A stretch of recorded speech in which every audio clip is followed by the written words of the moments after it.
Hi everyone, welcome back to my channel. I'm Shamira Benson, one part of Team Benson, and it is time for a desert garden tour. Okay everybody, so I am a Jewish desert gardener here in Zone 9B in Phoenix, Arizona. And I'm going to take you guys on a tour of my little small space. I'm also a small space gardener. We are in transition in our garden. There's lots that needs to come out. We have new little babies that are coming in, and we have things that are fruiting. So there's all different types of stages in my garden right now. Let me take you on a tour and show you. Okay guys, so we're going to start in a place we don't normally start, and that is our medicinal bed. So we have our yarrow, who is beautiful and actually taken over. We have hyssop, we have primrose, and I think that back there is a hollyhock or echinacea. We're gonna have to see it once it grows up. We also have outside of the bed our nasturtium that is doing quite well if we can stop accidentally stepping on it. But it is trying to get behind there. We're gonna weave that way, so that then it grows more so in just the area of the garden floor. And then in a pot here, we have our lemon balm, which is our stress plant. We love this plant. So guys, I have been wanting to do a full medicinal bed over here for years, and it would always be like one thing would grow, one thing would die, or it'd be something big in here that would take over. And this time I think I'm actually pulling it off with having multiple things in here. The primrose is going to be really nice, the evening primrose, I think, once it grows up. And if that's echinacea, I'm excited because I've been trying to grow echinacea for years, and this Arizona sun has been relentless. Now moving on to the back gate, we have our sweet Marconi red peppers that have taken off again, and they have started another flushing, and this time there's more space on the plant because they're a lot bigger, so they are putting off a lot more flowers. I am beyond excited about that, guys, because as you guys know, that's my favorite pepper. We have a couple of the little thumb tom tomatoes right in front of them. These ones are orange hat thumb tom tomatoes. And then starting in our big beds, these ones are in-ground beds next to our worm bin, we have our early girl tomato, which look at how tall she is getting. She is starting to climb the arch. We are excited about that. And she's putting off a lot of little tomatoes, like a lot of new ones. And we have the bigger ones down here that she put off first. And then we still have 2 beets. I let these 2 beets go because they were really small when we picked them for Passover. These ones are Detroit red beets, and then we have 1 of the Ukrainian gold beets. Once these beets are done, I'm just going to bury some food down in here for the worms, so then they can produce more worm castings for this tomato. I don't think I'm going to grow anything below this because I want to try and grow some decent sized tomatoes, and a lot of them for our sauce pot in the freezer. So we also have our parsley that needs to be picked. This needs to be picked and dehydrated. We need to get this in the mason jars for the year. This is gonna conclude our year supply of parsley, which I think is gonna push us over the edge, which is nice. We're gonna be taking out our little snow pea. It is done. And then we have our onions. Now these onions are doing so much better now that the broccoli's gone. They are loving life, and hopefully we'll get some big bulbs on them. But look at here, guys. Our next ones are popping up. These ones are okra.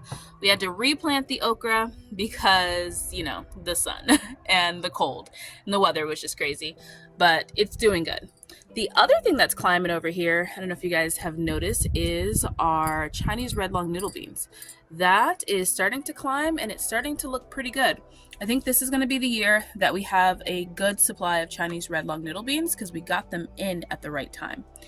In our hanging pots, we have some sweet mint, and our primrose is done. So I think I'm going to find some more like desert type flowers and put in this one, like in that one over there, so that then they can survive the summer.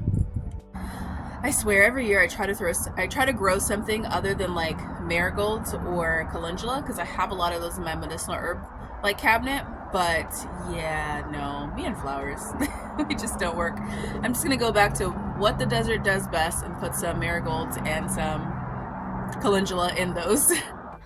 Now, before we leave this spot, we have our big beefsteak tomato, which is starting to throw off a lot bigger tomatoes, as you can see over there. Now, one of the things I'm gonna do is this plant's sick, and it also is starting to attract spiders because it has so many like bugs and craziness on it. So I am going to trim this thing up. I'm gonna trim it up and see if I can get it a little bit healthier. But yeah, I don't know if it's just old or if it's just the weather changes or I'm growing it in a small pot, but it's pretty old. It's been in here since October, so maybe that's it. Now on this side, our lemongrass, on the other hand, is making a full comeback. It went dormant for the winter and the spring, and now that we're getting towards the end of the spring, towards the summer, it is starting to grow back, which is lovely. We love a good lemongrass moment. We have our newest cilantro here in our little brick that's hiding. And then we have our old cilantro that I'm gonna pull out because it is covered in aphids. And I'm gonna let that dry out so I can add that to the mulch.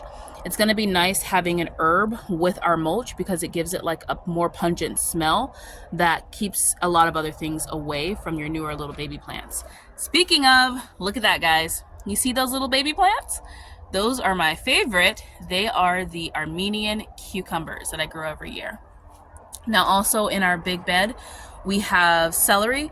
All of the celery is going to be coming out. We're going to be drying it, and this is drying the leaves and probably canning these stems. I think I'm going to try canning some of these celeries with like some tomatoes and stuff like that for some soup bases, but we're going to try and get our year supply of our celery done.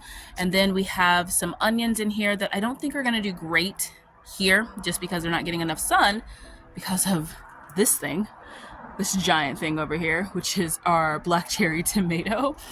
But also underneath here we have something that's enjoying the shade, which is our Roma tomato. Our Roma tomato is loving life and it has a lot of little tomatoes on it. Before we leave, I don't know if you can see her, her head's the other way, but she's right there. There is Mama. She's underneath her branch. This is my potato bed. It's in our Vego garden bed, and Mama is still sitting on her eggs. We have officially named her Goldie. So guys, one of our subscribers said we should name Mama Goldie, or Goldie or Golden. I think she said Goldie, because those are our Yukon Gold potatoes that are growing in there. And we thought that's perfect. We should totally name her Goldie. So we've been calling her Goldie, and she's starting to like look at us when we say Goldie. I don't know if she knows that that's her new name or if she's just like, you crazy humans, leave me alone, I'm trying to hatch my babies. But our Yukon Gold potatoes are doing really well. Thank you guys for all of the advice. They are getting ready to start flowering soon. They put off all this new growth and I'm like, oh no, what's going on with them? But you guys all assured me that that means that the potatoes are starting to make tubers. So we're excited about that. Hopefully we'll get a whole big thing of nice Yukon Gold potatoes because I won't pull them too early, mostly because I'm waiting for Miss Goldie to hatch her babies out. Now we have some stevia on this side in our grow bags. We have a stevia here and an older stevia here that is flowering. And then we have our cucumbers. Now these cucumbers are a space saver cucumber. I'm gonna let them grow this way, so actually be covering for the bottom parts of the stevia. And then up here we have our beautiful, beautiful mulberry, which gives us little bitty snacks every single day. See that? Little mulberry snacks. I can't wait till we actually get land and I can put that thing in the ground because I think that it will grow huge. From what everybody tells me, mulberries are, even dwarf mulberries, which is what I have, grow gigantic, and I think that it'll grow a lot longer. Mulberries too, but for right now, those little mulberries are delicious, and we are getting so many this year because now we're in officially our 3rd year. Now what's not having a problem getting huge is our black cherry tomato. It is massive and it is covered in tomatoes all over again, which we love. But this thing is huge, guys. It is so big, so massive, and just like literally covered. Like this year, I think we're probably going to be able to grow like a 2-year supply of our black cherry tomatoes, which is absolutely amazing. Because last year it didn't grow, but it grew so much the year before that we did end up being able to push it over to 2 years. But this year, I think that for sure we'll have 2 years solid. I will say it 100 times over. If you are trying to grow yourself a year's supply of tomatoes, grow a black cherry tomato. It has a great smoky taste to it. If you grow it on an arch, you can grow things underneath it like I do, and it also can fit in a small space. It's like a tree. It's like a big giant hedge, but it's a delicious hedge. Now everything is in crisis in our Dollar Tree pot, so we just need to redo all of these. The only thing that's happy is that little thumb tom tomato and then maybe that celery behind it. This celery would perk up if I water it though, but all of the spinach, all of these beans are all coming out, and we're gonna put in some cowpeas. Over here we do have our Vego garden beds. These ones are our dragon fruit ones. We have these planted out with melons. This one is our Kajari melon. So this one's the first to pop up. I do have to be more careful, better at watering these guys because I have been over watering them and they're starting to attract gnats. I put some cinnamon down, mix it in, and I'll probably put some more down and see if I can get the gnat population down. But yes, I need to probably not water these for a day. And then we have our red potatoes right underneath here. But guys, let me show you something that is so cool. Look at that! Do you guys know what that is? That is the turmeric that Big Nisi sent me. How cool is that? We have turmeric planted everywhere, and this is the first one to do this. So I know that this one is good. I'm excited. So excited about that. Speaking of Big Nisi, we have Big Nisi back here, which looks like she did not like the sun as much yesterday. It got up to like 95 degrees. So we're gonna have to give her some water. There are some onions around her, more onions over here, and Big Nisi is an Ichabod eggplant, just like her mom over here, which is hidden by the black cherry, and that one is Miss Eggy. I think it's time to put up some shade, but I was banking on this plant getting insanely big, which it is. It's growing all over here, so I think maybe just a little shade cloth right here will help protect Big Nisi for the summer. Now we have some sweet alyssum back here. We have some peppermint right there, which is appreciating this big thing, and then back there we have our chocolate mint, which is also appreciating this black cherry tomato. All of these things are growing so much better because of this like little canopy. Oh, and I forgot to tell you, we have some more of our space saver cucumbers growing right here. So those are going to grow up this arch. And then over here we have our shishito peppers. This one I need to pull this plant out and give it a trim. And then we have our shishito peppers over here, which are trying to grow more shishito peppers, but these things probably need a trim too. They're so buried back here that I haven't really looked at them, so I need to pull them out. I'm telling you guys, once again, black cherry tomato for the win. It has provided a lot of just shade and protection for all of those things growing underneath it, and it's extended the summer, or extended the growing season, going closer into the summer for those things without me having to put up more shade cloth. Now we will have to sacrifice our big cherry tomato probably in maybe like a month, because our Armenian cucumber is going to take over and actually do the same thing. Now before we leave this spot, we have our chili pepper that Mark sent us. It needs some water, but it is doing good. It's getting another flushing over here. And then look at this. I think it's time to finally pull our lettuce that we were letting go to seed, because we have little seeds coming on here and they're starting to dry out. Now we don't want this to drop seeds, so we are going to pull it and dry it upside down so that then all of these little seeds go into a pot that then we can cover and save. Now I'm going to do a full video on this and how to save seeds in the process, just because it went from being healthy to being sick to being covered in bugs, but that is all the process, and I want to make sure that people realize that you don't have to kill things in order to have things do what they're supposed to do. Now over here we also have our Swiss chard. I am going to be pulling up probably all 4 of these Swiss chards and leaving this one, or just leaving these 2, because we are going to pull up everything in here and plant our corn. I feel like these onions might be doing okay, but like all of these onions in the back, we're definitely going to be pulling those. They didn't get enough sun. And then our garlic, I think it's time to pull the garlic.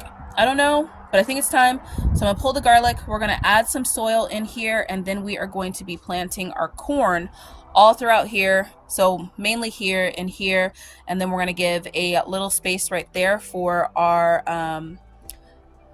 Minnesota midget cantaloupe to grow in here with the corn.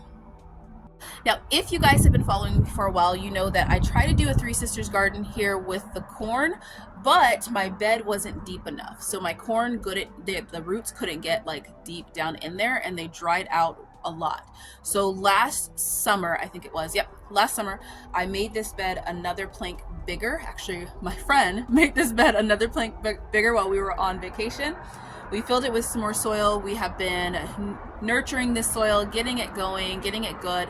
It grew a lot of greens for us last winter, and now we're hoping that it's gonna grow a lot of corn. Now I'm leaving this hoop house, even though I'm not gonna be covering it, I'm leaving this hoop house, probably adding a bar here, so that then when the monsoon comes in, the corn will have something to kind of sway against and not knock over. Because that was another issue last year, is that monsoons are terrible, and me not being able to have huge blocks of corn, it's not a real way for the corn to protect itself, so I need something for it to kind of knock against. I almost forgot to show you guys the other side of the middle part of our garden. We have our curry tree right there, which is growing down here too. It needs some water. And then we have our thyme right here. And then we have Yuli, which is growing up. We need to think of another solution for Yuli, or get a bigger trellis over here, because Yuli's growing a lot. So that is our grape. And hopefully we get some grapes probably like next year. And then we have our, this one is our dwarf Mexican lime. It is looking a lot better, a lot healthier, and hopefully we'll get some limes coming up in the fall. Now moving over here, we have our onions, which this is doing so well. Next year, like I said, I am planting nothing but onions and garlic right over here, because this looks so much better. These onions are so much thicker than any of the other onions. This garlic looks so good. Now I did try to dig down in here to see what the garlic looked like, which I think I just almost killed that one, so I need to pull it. But all of these garlics I'm going to pull, see what happens. You guys see this down here? This is amaranth. This is where I grow my amaranth in the summertime. I grow it here. It is basically like a spinach-ish type dill that can last the hot summers. Like, it doesn't even need shade cloth. Now back here we also have celery that is not giving up, guys. It just needs to give up. You really do have to bury celery. Exhibit B, more celery is trying to poke through.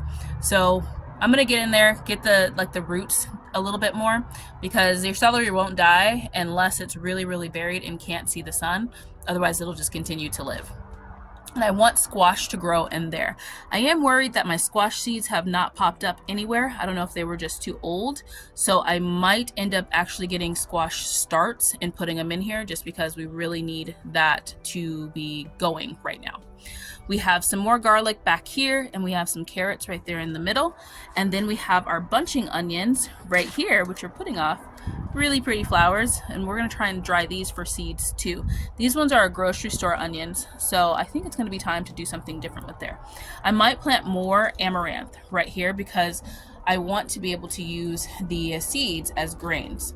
Now we have Pepper Alley going up right here.